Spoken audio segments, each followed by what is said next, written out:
Welcome to this podcast to discuss the topic on the COP26 and how the COP26 can chart the path to net zero.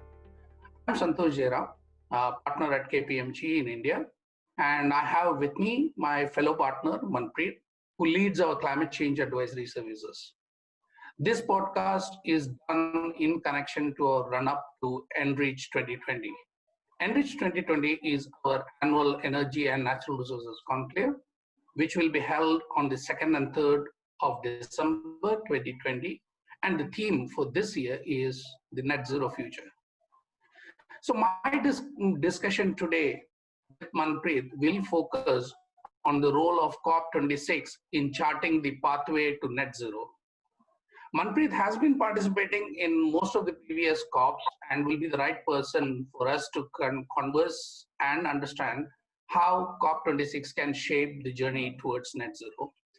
So Manpreet, welcome. Thank you, Santhosh. I still remember it was 4 years back at the Marrakesh COP in Morocco when the US elections was happening, and the whole session was planned in a manner that Hillary Clinton will win and there will be an upbeat towards climate change, and even the sessions were planned. The morning, I remember to have registered to a session with IATA, and we were supposed to go in there, and every speaker was ready to kind of picture, and the whole thing turned around overnight, and Trump won.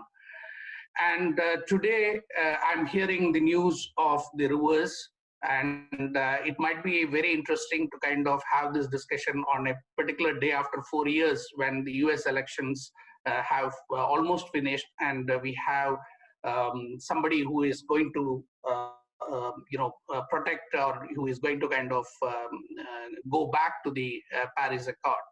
So my question to you, Manpreet, is that there are already very high expectations now with the COVID and the renewed interest and more powerful push on the climate agenda. The expectations is very high. But despite Paris, the nationally determined contributions have not really added up. And there are a number of countries already committed to net zero. The number of countries who are already committed to net zero is kind of lagging. And COP26, I understand, is the deadline for the countries to submit the revised commitments. And these revised commitments need to be very ambitious. So what is the perspective on these revised commitments? Will it be substantial? What do you see around the world, how the countries are going to take? We're still hopeful that Biden would kind of sign back into the Paris Agreement. And so what is the run-up towards the COP26 looking like? Sure, Santhosh, and I think you've brought in a very interesting perspective, and I think the participation of US was one big win at the time, when, under Obama's administration, US finally became a part of the Paris Agreement. And what we saw later on with the new administration was definitely depressing. Having said that, yes, there is increased hope from the new president nominee that US will definitely come back to the Paris Agreement, which is a great news. And if we talk about the current level of commitments which have been submitted under the Paris Agreement by various countries, there is definitely a huge gap. The emission gap report, which came out last year, highlighted that with the current level of commitments, we will expect the temperature rise to be above 3.2 degrees Celsius, which is way above the 1.5 degrees Celsius, which has been scientifically determined as the temperature rise that we should ideally look up to. So there is definitely a huge gap. What we are expecting and what the Paris Agreement had also agreed was that countries will eventually ratchet up their ambitions every 5 years. And the deadline for the first ambition raising was supposed to be 2020. But if you see, there is currently no country which has really come up with their second NDC as of now. There are certain countries like Vietnam, Thailand, Japan, and a few others who have submitted an addendum, basically an updation to the current NDC, but that in no way means that they are ratcheting up their emissions. Only two small countries, Marshall Islands and Suriname, if I can say, have been the countries which have submitted their second NDCs. However, you would observe that these are not the countries who are anyways significantly adding up to the level of commitments that are required. So certainly, I think it will be a daunting task for COP26 to ensure that countries do realize, and I think COVID-19 was definitely a point where countries have realized that a green recovery is inevitable.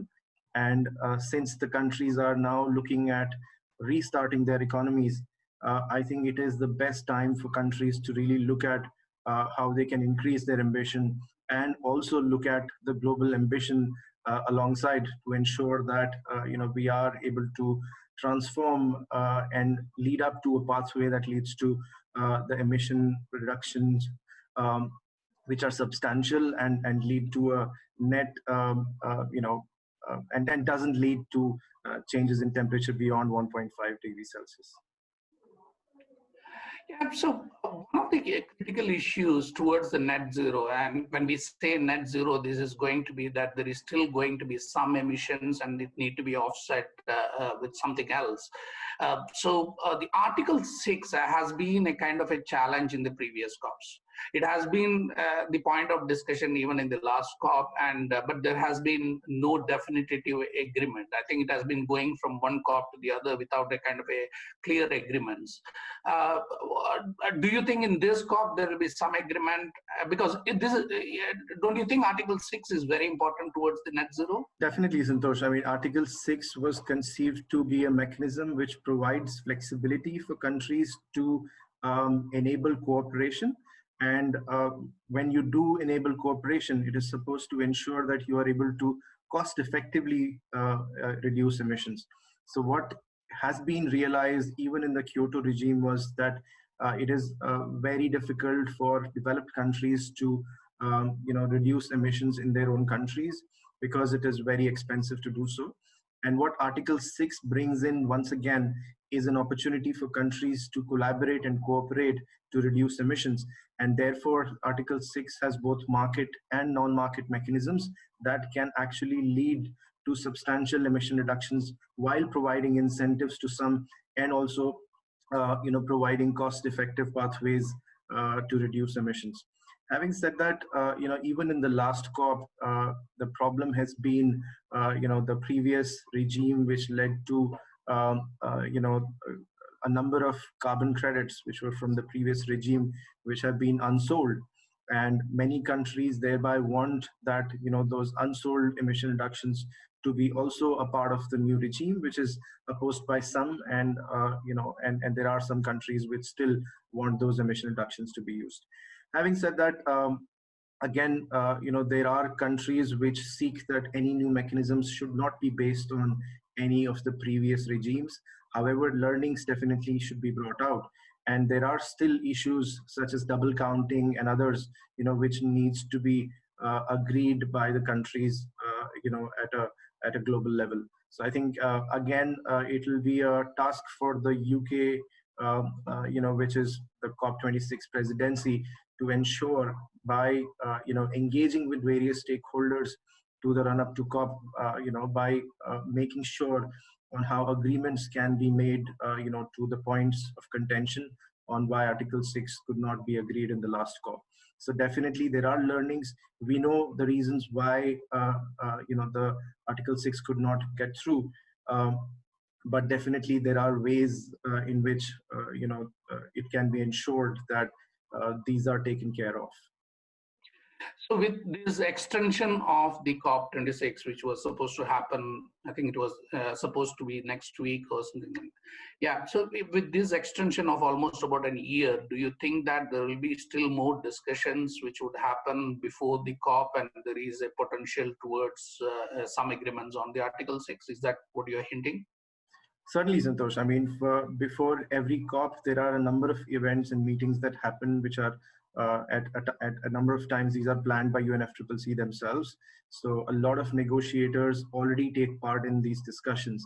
So I think these discussions should be well planned and managed by the presidency alongside working with UNFCCC to ensure that an agreement is reached much before the actual COP26 happens. And I think there are a number of side events that we are already seeing which are being planned to do so. I mean, we are positive, and let's hope that there is an agreement at the COP26. So, in the meantime, there are quite a bit of positive dynamics which has evolved in the private sector commitments. And even in India, 2 days back, we looked at a group of CEOs kind of committing towards the climate change and neutrality. And we are seeing this across the world. Many private sector companies are kind of committing towards the net zero carbon neutrality. Sector-wise decarbonization discussions are happening, citizen mobilizations and some of those are happening. So for an effective COP26, which will very clearly chart out the net zero future, what do you think should be more preparations towards the COP26? Is there anything else which we need to kind of prepare, or is there something more the private sector can do? When even the companies, even the governments, when they are kind of delaying the commitments, the private sector has been coming out very openly. So is there a big role of the private sector into the COP26 next year? Definitely, Santhosh. And I think in every COP, we've seen that the private sector has played a great part in terms of establishing for the larger governments that they are serious. Even if you see, in the last financial year 2019-20, according to UN, the private sector commitments to net zero has actually doubled. And the companies with a combined revenue of around $11.4 trillion are now pursuing net zero emissions by the end of this century. So which clearly means that the private sector is serious towards achieving net zero emissions. Now we are also seeing countries doing the same as well. So UK, I think, definitely has shown their commitment and have introduced a net zero regulation in the country. And this net zero has to be achieved by the year 2050. So definitely there is a base that has been set up by UK, and I think it needs to now pursue other countries and governments to do so as well.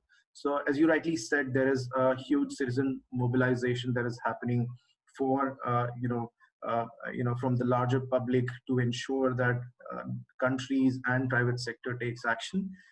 Private sector has definitely shown that they are serious to take this action. And I'm sure, like in other COPs, there will be a number of different coalitions which will push these private sector companies to take more action. But having said that, now I think the impetus would be on countries to ensure that they come up with policies and regulations and incentives, to ensure that there is a definitive pathway that is understood and designed in a manner that we look at an actual net zero scenario by 2050 at least in the future.